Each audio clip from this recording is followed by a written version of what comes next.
Hello and welcome to this video. In this video we're going to be having a look at some or one of the Untitled Chapter characters that you can use in Kill Team Commanders. Before we begin, if you'd like to see more videos like this one, please grab your power sword and hit the subscribe button and absolutely decimate the bell button so that you never miss an upload. Cool. So, Untitled Chapter. In normal Kill Team you can have anywhere up to 20 guys if you've got the points, but if you're going for more of an elite team you can have anywhere between somewhere in the region of 9 to like 12, something like that. So you can have a decent kill team and not spend too much money in real life.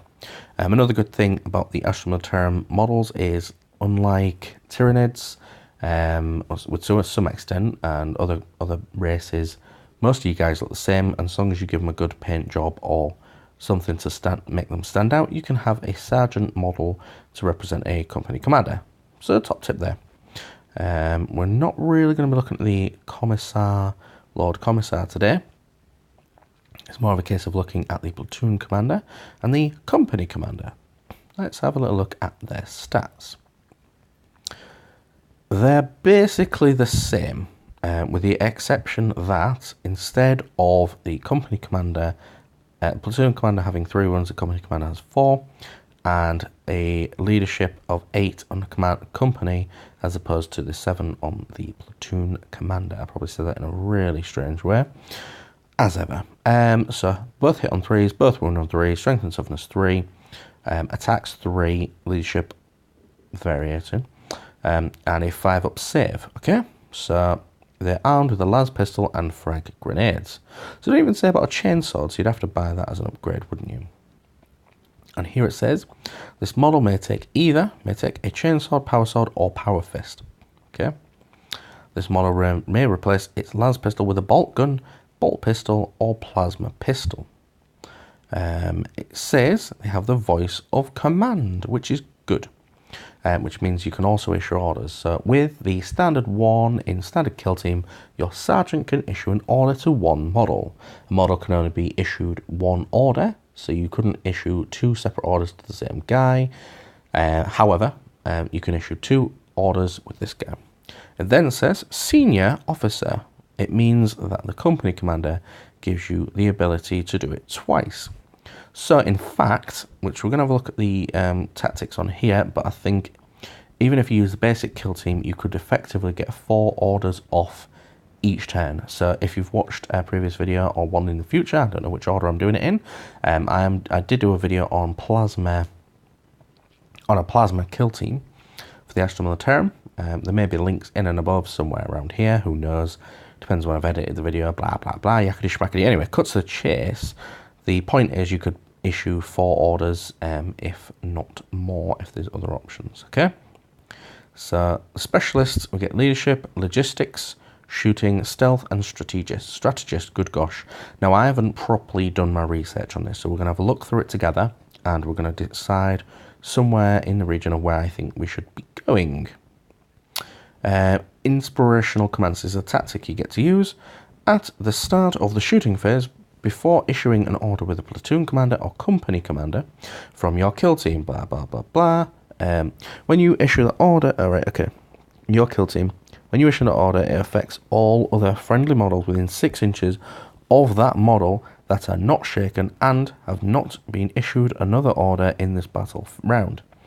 A model may still only be affected by 1 order per battle round. So does that say if it affects all of within 6 inches of that model? So effectively, you could issue an order to a model just on 12 inches or under, and then from 6 inches from that model, they will be affected using 2 command points, which is actually way better than using the 2 command points that way. However, you could still do both, as long as you've saved up enough command points, which there might be ways to do that. With the leader, logistics, blah blah blah, we might have to skip through to and from. Anyway, basically meaning you can get those sweet rerolls of 1s for your sick plasma team or anything thereupon, which is pretty good. Points wise, it says you have, as you can see here, so I'm not going to go through them all, but the level 4 There's only 5 points between a platoon and a company commander. And I think the main issue is the leadership, which is going to make you even better, which is going to be pretty good, which is the main thing you're aiming for, the leadership and maybe the attacks. However, no, it's the wounds basically making them going to survive a bit longer, to be honest. You have to make your mind up, apart from the fact that you can issue 2 orders. So I suppose you could sit somewhere in the middle using the inspirational command. Wait a minute. Let me just reread it. At the start of your shooting phase, before issuing an order with a platoon company commander, your kill team, when you issue that order, it affects all other friendly models within 6 inches. Okay, so you can issue 2 orders sitting in the middle on either side and have effective, double the effectivity thing. So with a platoon commander, you wouldn't even need to use the orders from your guys, depending on where you are on the board. Way more strategical advantage. So probably for the 5 points more, I'd just get the company commander. It just seems like a no-brainer, unless you literally squeezing the points in. Okay, cool. Bolt pistol 0 points. Bolt gun 2 points, so decent. Chainsword 1 point, which is good. Frag las pistol 0 points. Plasma pistol 3 points. So like the power fist and the plasma pistol, I don't know if I'd maybe give them to this guy, although he does have more attacks, so it might actually be useful. Strength 6 attacks, but you're not going to be sending him in. If you've got any sense, you're probably not going to be sending him in to fight. You're going to be wanting him to buff your guys, which is the main deal with guardsmen. My advice, stay away from the power fist. Power sword maybe, and maybe a plasma pistol, but a bolt pistol if you're itching to get high strength, or a bolt gun just for the funsies. That would be my opinion. So what we need to do is look at the leadership specialism on here. So again, we're going to be going back from 43 to another one. Leadership, where are you hiding? There you go. And logistics is the next one along. It'd be nice if we had some different flavors, as in your Kachan one would have a strength specialist or something like that. Might be unrealistic. I haven't looked at them all. So depending on what level you pick, okay? Even if we just assume that it's the first one, symbol of courage, as long as this model is on the battlefield, not shaken, subtract 1 from the nerve test from friendly models, which is good. Means you guys are going to stick around a lot longer. The aura of command is a bit good, to be honest.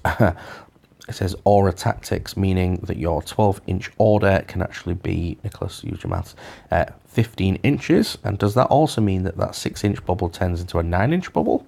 Possibly. Inspiring friendly models within 3 inches of this model, as long as it's not shaken, automatically pass nerve tests. Good. Master of War, each time this model uses an aura tactic on a D6. On a 3+, you regain a command point. So every time you issue an order on a D6, 3 up, more often than not, you're going to get that command point back. So that is pretty good. I'd probably go for that one.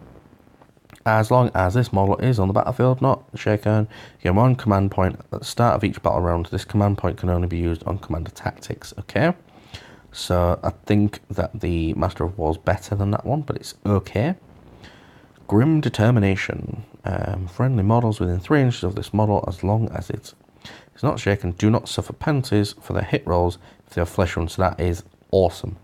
Means your guardsmen are going to stick around a lot longer. Again, so this is the key thing. Your platoon commanders, company commanders are mainly here for buffing, to be honest.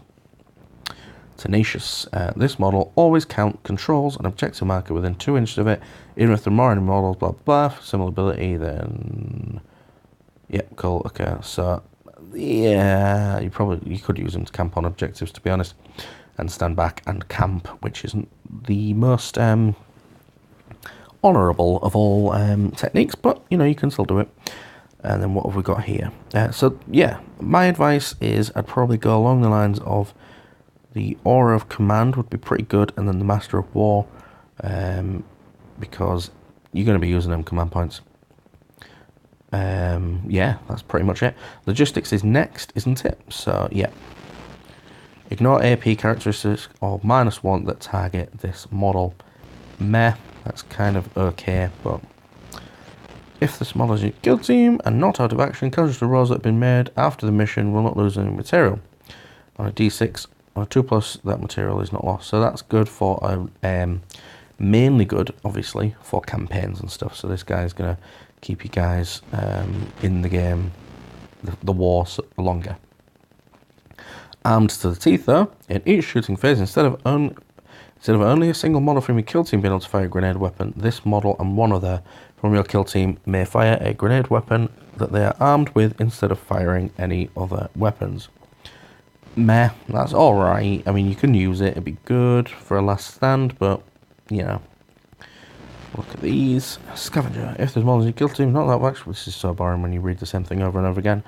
After all casualty rolls have been made after a mission, roll a d6 and add the number of enemy models that were out of action at the end of the mission before casualty rolls.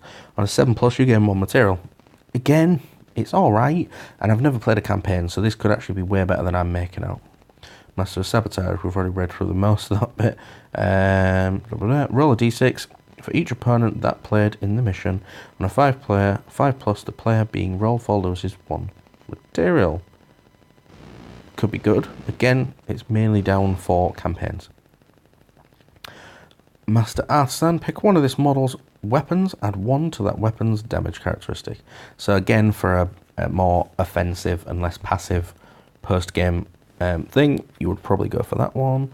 Range find a scope, assault, rapid fire, heavy, or pistol weapons increase the range characteristic by 6 and reroll hit rolls of 1. So that'd be good if you're using plasma pistols. However, I'm not sold on the logistics one. Tell me in the comments down below if I'm being a proper silly boy and I don't know what I'm talking about. I'm willing to listen, but I've never played a campaign yet. I do intend to. I'm not looking for Death Guard. We want that. Great, okay.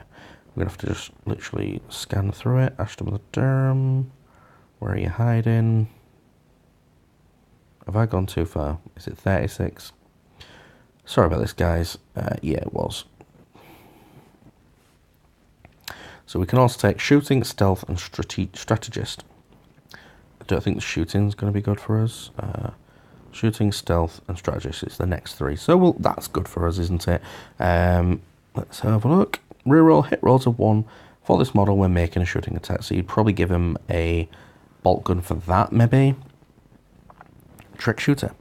Does not suffer penalties to the hit rolls due to their target being obscured. So that's good, but in this instance, your platoon commander isn't going to be any of your commanders are not going to be the big shooty guys. That's real technical. Pistolier. This model can shoot twice with 1 pistol weapon that they are armed with in the shooting phase. After they have made their shots of ice time, immediately shoot with it again. So you can use plasma pistol to earn a little bit there. Targeting weak spots. Add 1 to wound rolls. Yeah, it's alright. Precision strike and a 6+ in model's attack and shooting phase inflicts a mortal wounds on the number's target. Good gosh, right. Inflict a number of mortal wounds on the target equal to the weapon's damage characteristic. The attack sequence ends. So if you've got a plasma pistol, for instance, and you're doing 2 damage, you can possibly use, you can do 2 mortal wounds, which is good, but nah. If you get 2 6s, that is. Hip Shooter. No, on a 6. Hip Shooter, this model can shoot, assault, rapid fire, or pistol weapons in the shooting phase, or react to fire Overwatch, even if it advanced earlier in that one. So, but you must subtract 1 from thingy. So, yeah, it's alright, but it's not that great. Double the range characteristic of any grenade weapon this model uses. In addition, this model can target an enemy model that is not visible to them with a grenade weapon. If they do so, the enemy model counts as being obscured. Okay, so you could double the range. Okay, so that's a little bit better. Is a grenade 6 inches, so it basically becomes a pistol, a D6 pistol. It's alright, but we're not aiming to... Shooting's not really our thing, my opinion. Correct me if you disagree, but I don't think that's going to be our thing. Stealth. Always counts as being readied, that's alright. Provided it remains stationary or made a normal move no more than half its move. Okay, alright, ish. It's completely visible within 1 inch of terrain. It's considered obscured. Okay, that's alright. You can keep them surviving longer. Climber. If this model climbs any distance vertically up or down when making a normal move, halve the distance moved. Counts as 2 inches. Oh, okay, right. That's alright. But I feel like this is more of like someone who's going to be moving around a lot more. 1 with the shadows. If this model is obscured when it's in target phase, subtracts 1 from the firing model's hit rolls in addition to any of the modifiers. Okay, that's alright. Good one you can rely on. It's passive though. Roll a d6 each time loses a wound. Shooting phase, basically on a 5 up, it's 5 up, feel no pain. A similar ability, you can reroll 1s when making these rolls. We don't have any feel no pain as far as I'm aware, so it would be a 5 up, feel no pain. Enemy models cannot fire Overwatch at this model if it was within 6 inches of them at the start of your turn in the movement phase. Nah, not that great. This model is never, so this is sure-footed, affected by difficult terrain, dangerous terrain, or any terrain pieces that were booby-trapped in scout phase. So that's okay. Okay, again, you can't really rely on it. I think Strategist might well be a better one. So far I'm going to the leadership one with the platoon commanders. As long as this model is on the battlefield and not shaken, you get an additional command point at the beginning of the battle round. So that's good. So you would gain, if you've got a leader on and this guy, you would have +1. So you'd have 3 command points at the start of every turn, which is kind of what you need. Advisor. When this model is within 3 inches of friendly specialist that is not shaken, and is not shaken, the other specialists are treated as being 1 level higher than they actually are, to a maximum of 4, obviously, for the purposes of determining tactics you can use. So that's good. You don't get the actual special mini little rules, but you do get the tactics, which is good. That's good. So again, this is mainly a buff to your team. Good, I like it. Feigned retreat. This model can shoot or react even if it fell back or retreated earlier in the battle round. So defensive one, but still okay. Probably go more for the advisor one. Counter strategist. As long as this model is on the battlefield not shaken, roll a d6. Each time your opponent uses a tactic on a 5+, you gain 1 command point. Good. That's good. 1 in 3, not 1 in 3. 33.333 chance of getting that. Master Tactician. As long as this model is on the battlefield and not shaken, subtracts 1 from the command point cost of all the tactics you use to a minimum of 1. So that would be good. That's good, because you could use that, the aura one, which makes them, anyone you issue an order to, it affects everyone else within 6 inches of them. It would only cost 1 command point, and plus with the extra bit of gaining an extra 1 at the beginning of each turn, you would be quids in. To be honest, you'd be more than you'd need. Famed Commander. If this model is on the battlefield and not shaken, gain an additional command point at the beginning of the battle round. This can be spent on aura tactic for this model in the battle round. Is on the battlefield, so you gain an addition. Okay, that's basically the same as the other one, isn't it? Not quite. It's not the same, but it's nearly the same. Mission critical. Your kill team cannot be broken whilst this model is on the battlefield. That is good. I haven't seen many broken kill teams, but I can see that would be really good. So strategist is possibly my second favourite for the team, for the guy. However, I would go with leader specialist, where we'll go back to our Astro Military platoon commander. Just see what time it is. Ooh, right, that's the end of the video, basically, guys. So if I've missed anything, or you think there's a tactic that I could have put in there, please let me know. Tell everyone in the comments down below. It'd be lovely. And and I can maybe make a retraction or change the video slightly or do a new one. Tell me how you would have this guy loaded out. Would you do the same thing as me, leadership and basic commander, or would you go more offensive? I mean, it seems to me we're relying on the aura tactic, but I might see this from a completely wrong angle. There might be another angle I'm not seeing. Let me know in the comments down below. Thank you very much for watching, and as always, I will see you next time. Goodbye.